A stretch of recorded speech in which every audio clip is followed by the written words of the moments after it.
Selamat datang di channel 8 menit jadi tahu. Untuk kalian yang terlalu sibuk tapi penasaran dengan alur cerita dari anime yang sempat tenar tahun lalu, yaitu Tensei Kizoku Kante Skill Dinaria Garu, nih Mimin kasih ceritanya. Anime ini menceritakan mengenai seorang pekerja kantoran yang meninggal dunia.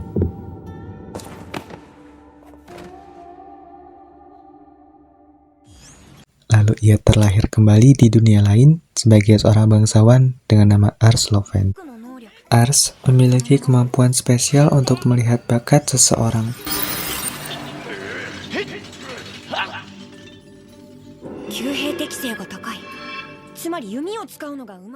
Ia bertekad untuk mengumpulkan orang-orang berbakat sebagai pengikutnya. Hal ini dimaksudkan untuk mencapai impiannya, yaitu melindungi warganya dari perang yang mungkin terjadi ke depannya.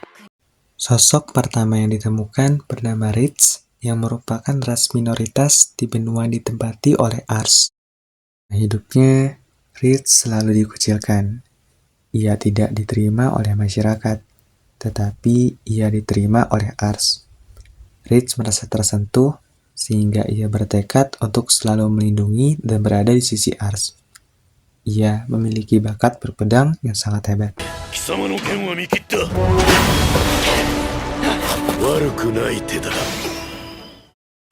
Sosok kedua bernama Charlotte. Ia memiliki bakat yang hebat dalam sihir. Charlotte merupakan seorang gelandangan yang sangat membenci bangsawan. Pada awalnya juga, dia menolak Ars. Namun, pada suatu momen dia diselamatkan oleh Ars dan menyadari kebaikan Ars.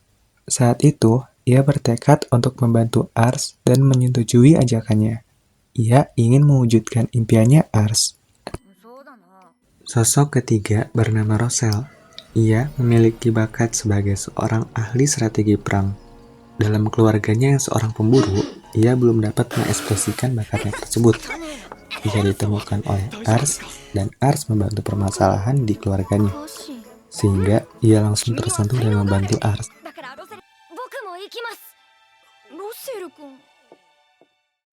Gejolak perang di wilayah Ars semakin berkecamuk.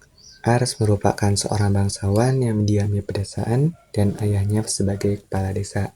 Perang berkecamuk dikarenakan perebutan kekuasaan oleh calon gubernur antara kakak dan adik.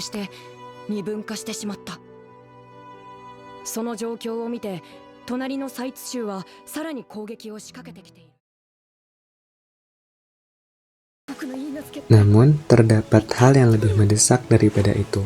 Ars ternyata memiliki tunangan yang ditentukan oleh ayahnya, dan tunangannya datang pada hari itu juga untuk mengunjunginya.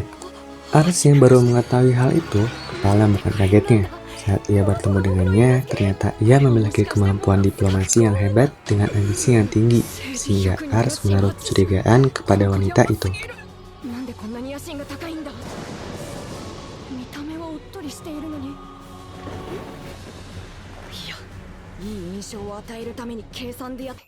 Ternyata wanita ini baik dan ia sangat menyukai Ars karena sifat kebaikannya. Perang semakin mendekat, tetapi kondisi ayah dari Ars semakin memburuk. Ars ingin menggantikan ayahnya untuk maju ke perang, namun ayahnya tidak setuju. Ayahnya beranggapan bahwa Ars masih belum siap, dan ketika dites ternyata memang benar.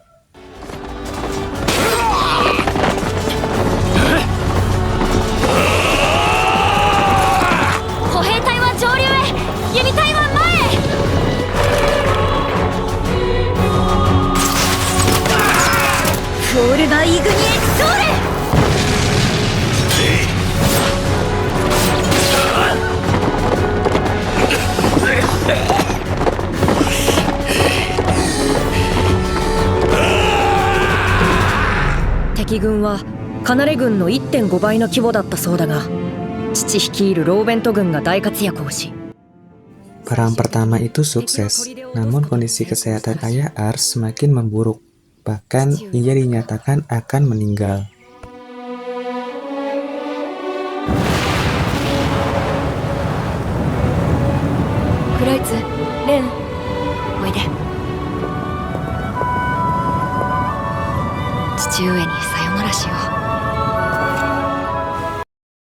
Ars merasa bersalah akan itu, tetapi ayahnya berkata bahwa itu merupakan pilihan hidupnya.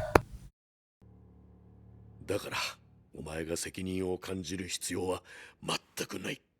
Rest in peace, Raven Loven. Kekuasaannya dilimpahkan kepada anak pertamanya, Ars Loven. Ini pertama kalinya Ars tergabung dalam rapat perang. Saat ini sedang berdiskusi dengan para penguasa desa lainnya di kantor wali kota. Mereka mendukung sang kakak sebagai calon gubernur. Hasil rapat, mereka berniat menundukkan kota Pereine sebagai jalur untuk mereka perang.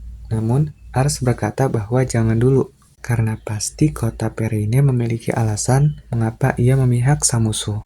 Ars meminta bantuan kepada sekelompok prajurit bayaran bernama Shadow untuk mengumpulkan informasi terkait alasan di balik Pereine memihak sang musuh.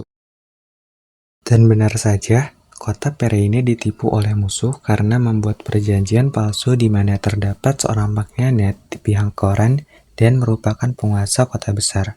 Ars ditugaskan secara langsung untuk meluruskan kesalahpahaman ini dan dia berhasil melakukan.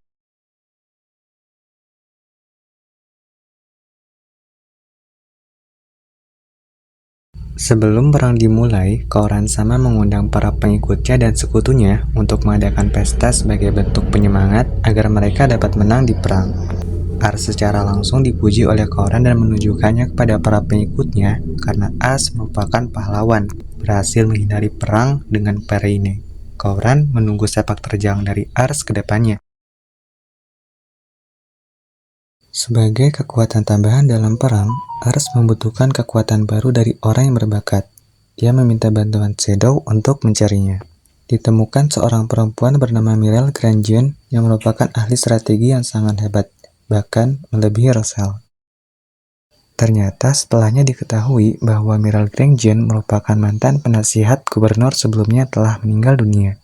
Namun banyak yang tidak menyukainya karena ia merupakan seorang pemalas dan pemabuk. Ia diminta untuk menunjukkan kemampuannya, dan ia berhasil menunjukkannya mengalahkan tim Rich. Dia berkata bahwa Ars sangat berbakat dan dapat menjadi seorang kaisar.